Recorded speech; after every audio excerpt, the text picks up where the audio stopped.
अस्सलाम वालेकुम।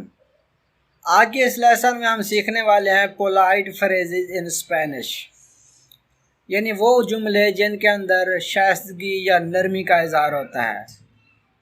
तो चलिए वीडियो शुरू करते हैं।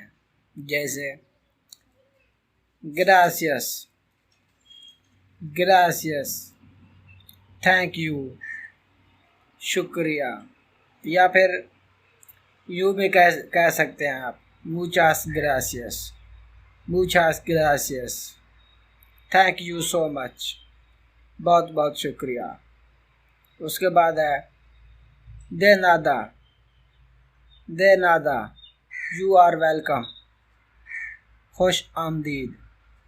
उसके बाद है नो आई दे के, नो आई दे के, नो प्रॉब्लम, कोई मसला नहीं।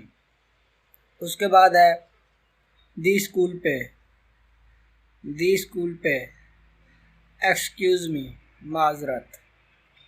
उसके बाद अगर कोई गलती हो जाए तो उसके लिए इस्तेमाल होता है लो सिएंतो, लो सिएंतो, लो सिएंतो, आई एम सॉरी, मैं माफ़ी चाहता हूँ। अगर वीडियो पसंद आई तो इसे लाइक ज़रूर कर दीजिएगा। कोई डाउट बाकी हो तो कमेंट करके ज़रूर बताइएगा। अगर चैनल पर नहीं हो तो चैनल को भी ज़रूर सब्सक्राइब कर दीजिएगा। मिलते हैं अगले लेसन में, तब तक अल्लाह हाफिज़।